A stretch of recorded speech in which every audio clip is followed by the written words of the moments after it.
दूसरे दिन अमेरिका ने ईरान पर हमला किया। बड़ी खबर अमेरिकी हमलों के बाद ईरान के पलटवार को लेकर भी है। बहरीन कुवैत पर आईआरजीसी का यह पलटवार, जहां बहरीन में ईंधन टैंक्स को ड्रोन से निशाना बनाया गया है। वहीं कुवैत में पैट्रियट मिसाइल इंटरसेप्टर सिस्टम पर भी निशाना। कतर में भी चेतावनी प्रणाली पर ड्रोन अटैक किया गया।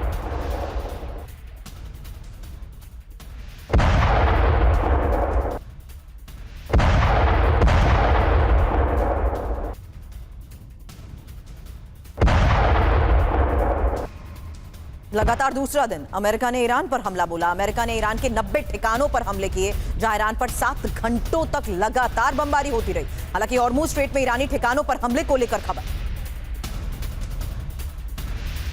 अब सेंटकॉम ने भी हमले का वीडियो जारी किया है, जहां अमेरिकी सेना ने उत्तर पूर्वी ईरान में 2 रेलवे पुल पर क्रूज मिसाइल दागी हैं। ईरान के बुनियादी ढांचों पर हमला किया गया। 8 अप्रैल को हुए युद्ध विराम के बाद पहली बार अमेरिका ने ईरानी बुनियादी ढांचे पर हमला किया है। वहीं ईरान पर स्ट्राइक के बाद डोनाल्ड ट्रंप का बयान, हमने एक के बदले 20 प्रहार किए हैं और ईरान समझौते के लिए बेकरार है। डील के लिए ईरान से कॉल आई। बड़ी खबर है चाबहार पोर्ट पर ईरानी मिलिट्री बेस पर अमेरिकी हमले को लेकर, जहां चाबहार में आईआरजीसी नेवी का इमाम अली बेस है। इस हमले के बाद चाबहार का आधा हिस्सा अंधेरे में डूब गया।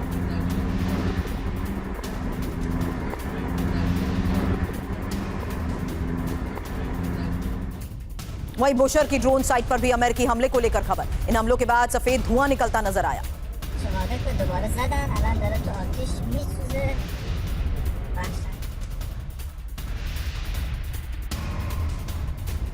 वहीं हॉर्मुज के अबू मूसा द्वीप पर भी हमला हुआ।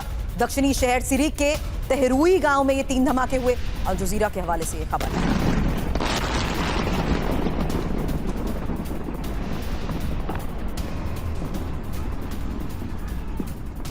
बुशर के जोगदाग इलाके में भी धमाका, एक के बाद एक 7 धमाके किए गए हैं। रिहायशी इलाकों को भी निशाना बनाया गया।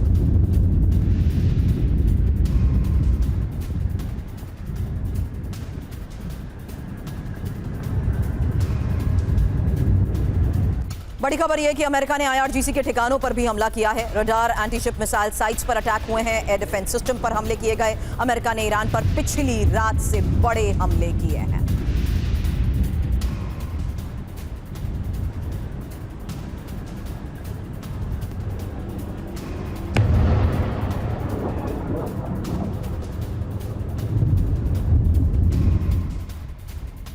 दो दिन कुल 170 अमेरिकी हमले, जहां ईरान पर दूसरे दिन हमलों की एक इंफॉर्मेशन, क्योंकि कुल 90 अटैक हुए हैं। जहां चाबहार पोर्ट को टारगेट किया गया क्योंकि मिलिट्री बेस पर यहां अटैक हुआ है, जबकि बुशर में ड्रोन साइट पर हमला हुआ।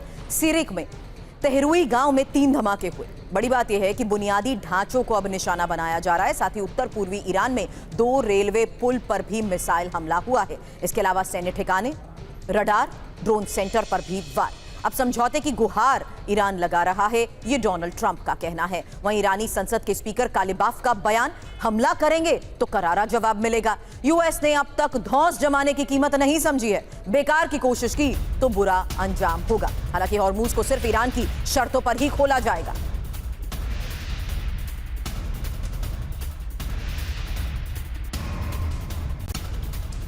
हालांकि ईरानी विदेश मंत्रालय ने भी बड़ा बयान दिया। ईरान पर हमलों में यूरोप निष्पक्ष नहीं है। यूरोपीय देशों ने यूएस को सैन्य अड्डे दिए हैं। यूरोपीय देश अपनी जिम्मेदारी से बच नहीं सकते। मार्क रूथे की भाषा चापलूसी वाली है।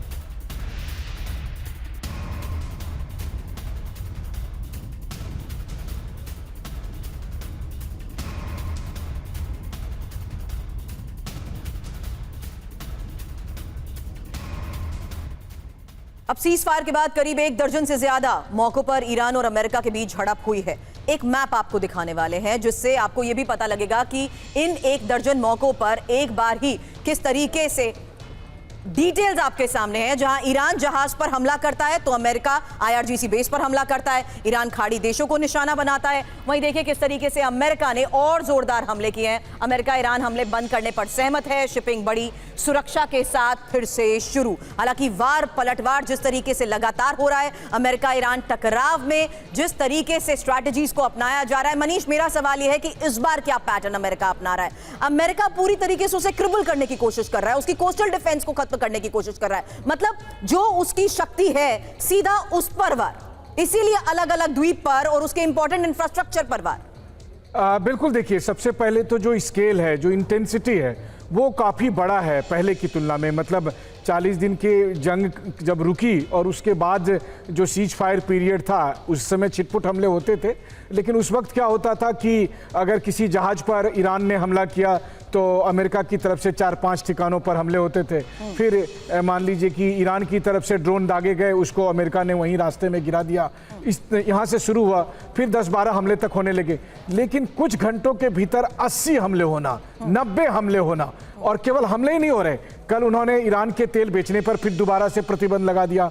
और जहां जहां हमले हो रहे हैं उसमें केवल मिलिट्री साइट्स नहीं है, मिलिट्री साइट्स के अलावा आपने विस्तार से बताया कि जो सिविलियन इंफ्रास्ट्रक्चर साइट्स हैं, चाहे वो रेलवे ब्रिज हो, चाहे वो पोर्ट हो, चाहे वो, बल्कि ईरान का कहना है कि एक हॉस्पिटल भी टारगेट किया गया। तो इससे ये लग रहा है कि जिस तरह से लड़ाई फरवरी मार्च में हो रही थी, ठीक उसी तरह का रूप बदलता जा रहा है ये। तो अगर आज की रात दोबारा से कंटिन्यू होती है, आज की रात अगर फिर से ईरान पर हमले होते हैं, तो इसका मतलब है कि बिना ऐलान किए अमेरिका ईरान के खिलाफ 3.0 जंग शुरू हो चुकी है।